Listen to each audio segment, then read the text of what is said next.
those things overall. Mm-hmm.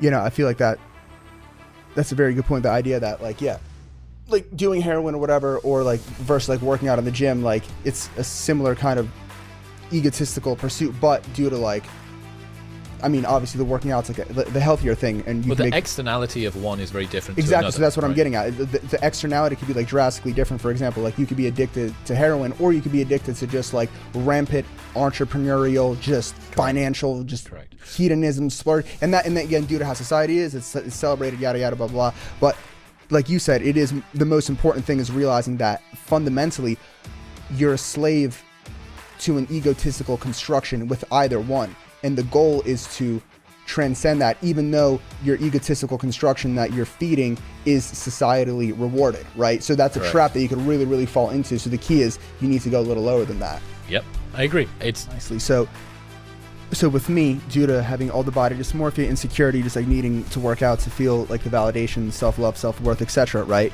That other extremes that push me into is just like how like intense like I would exercise. Right, I would just, you know, horrible form, lift as much as I could, just pain tolerance, like push through all of that, right? And deadlift sumo as well, which is cheating. Sumo. So here's the thing. So from one point of view, it's like, wow, that's so admirable. Like you just work so hard, you're so disciplined, you're so dedicated. That's just so amazing, good for you. But if you know, look behind the curtain a little bit, that's not that altruistic and pure of like an energy source, right? It's a toxic energy source, and that toxic energy source is in the insecurity, and then basically that led me to just severe injuries of my spine. Because horrible form, lifting heavy weight, blah, blah, blah. So with that, right, it's almost like my back injury is a personification of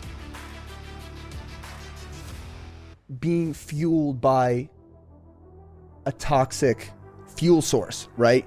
And then the thing is, like, someone could have told me back in the days, like, oh, like, you know, you shouldn't be like lifting this heavy, you shouldn't be doing this, you should have been more careful, right? And that's me being like aware that maybe I shouldn't be doing that, in the same way as someone that's like living a very hedonistic, young, immature, egotistic lifestyle is also vaguely aware that they maybe shouldn't be doing that. I had that same awareness too, but even though I knew that, it just didn't matter because my goal was like so egotistical at the end of the day, which is why the back situation like needed to happen to me. Like there was simply no. Are you thankful that it happened?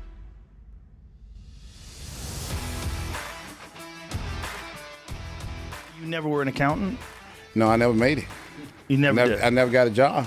So you just got a job at the police department instead? Uh-huh. Yeah, exactly. I tried for about 2 years. To get an accountant job? Yeah. I tried real hard. I did a million interviews and to some of the biggest accounting firms in the world, in the United States anyway.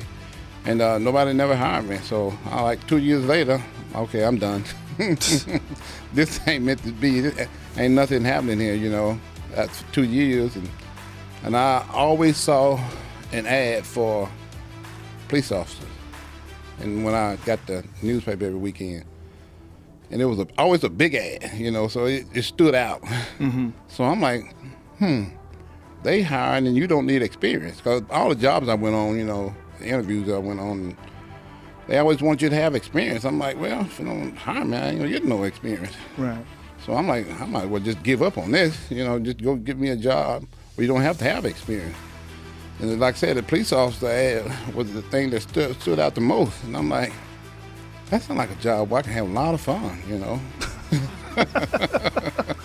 I can't believe that you didn't really get serious until after you won Mr. Olympia. That's hard to believe.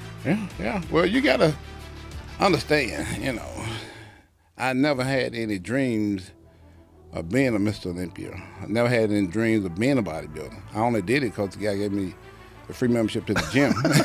But once you started getting going and you won Mr. Olympia and you realized, wow, I'm the best, I gotta throw myself into this. Exactly. Because the way you worked out, man, I watched a video of you working out once, and like just the intensity. And thinking like, this guy's doing this for 12 weeks straight. The intensity that you had in the gym, like there's a certain level, no matter what the sport is, champions have a certain level of focus and dedication. Exactly. And I remember watching that video and going, that's what a champion looks like. That's what a champion looks like. Well, you got to also realize that, you know, I started working out when I was 12. I kind of fell in love with it when I was 13. And it just kind of became a hobby once I joined the powerlifting team. So I enjoyed working out. When you won the first Mr. Olympia, how old were you then? 34. Okay, so you had a solid 8 years of lifting. You know, this is after you were on the force for a while. Yeah, exactly. And I had already had the base too, you know, being in high school on the powerlifting.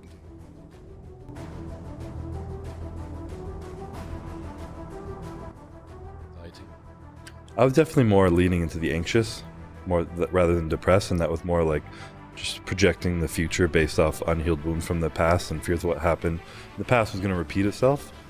But now I think my inner voice is just, and it's a constant work I'm doing. I think mental health in general is like putting in reps. It's not just like, oh, I'm good. It's like continuously giving yourself the love you need mentally and physically. And I'm just trying to build a lot more empathy and compassion for myself. Because I didn't directly shame myself, being like, you're not good enough, you're a piece of shit, all this shit. But I would be like, I expected more of myself. Like we were talking with public speaking, I'm like, you just won 4 Olympias and now you're literally like heart racing, can barely breathe because you're about to talk in front of like a few hundred people. Like you should be able to do this, you're better than this. And that's a form of shame in itself, of expecting something out of myself that maybe I'm not ready for, or just rather than accepting who I am and where I'm at in my life. So I think just building that compassion and being like, accepting who I am, and who I am isn't what this perception that maybe people have built with me. And you know, I believe you had this guy on, Peter Crone. I love that guy. Yeah, he has this quote and he says, life presents you as people and circumstances to show you where you're not free. And I think that the way I spoke about my inner voice and this expectation of myself with where I wasn't free, and then life put me in this position of millions of people with this idolized perception of someone they look up to is calm, cool, collected, have this shit together. C-Bum, he's so good, he's up there. And I was like, I really have to be that now. Like, I better be fucking perfect now. You know, my dad was like that growing up too. So I had this like, okay, men are stoic and they don't feel anything and they weather the storm and they're good. And I just was like a very sentient being, like emotional. And I was like, fuck. So I kind of denied that part of myself for a while. But now being able to just integrate that and accepting it is who I am, and being able to show it more and allow it to come up more in situations. Like I almost try and twist some conversations, like allow myself to be like, I'm not perfect, I have anxiety. Just to like show that it's there, and then being like, well, now this facade's kind of gone. The presentation isn't to be what people want me to be, it's just to be myself, and whatever happens after that can fuck off. So I guess overall the inner voice in myself I'm building is just more compassion and empathy. I would say so too. I remember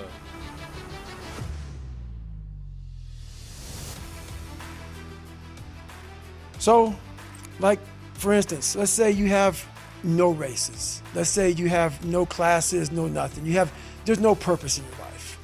You know, people need to have purpose to get up. They need purpose to perform. You need to get to a point in your life where there's nothing on the docket. There's no 5K. There's no I'm going to get into school to be this or that and still perform to the highest level. Because what people don't get is one day that thing's going to come up. And if you're not constantly performing without purpose, you're not going to be ready when the time comes. It's this magical thing, purpose, that we're all looking for. But what's funny about it all is that we need these things to perform. But we don't take a second to realize the purpose is always there. The purpose never leaves us, because the very purpose is you. You are always the purpose. There may be another purpose, like being a SEAL or going to college or whatever, but the main purpose in life is you. So if you wake up in the morning and you don't want to do something, you don't care enough about yourself. And that's what you need to really research is, man, why am I not doing this for myself? Because that is the number one purpose in life, is to better oneself. So that's the only purpose I fucking need. So the reason I get up every day, even though there's no race or there's no school or there's nothing in front of me, is because I have pride in myself. Well, where do you go to? Beast. Get it, David, come on. Yeah, there you go. There you go. Energy, let it out. 7, 8, 9, 10, a machine here.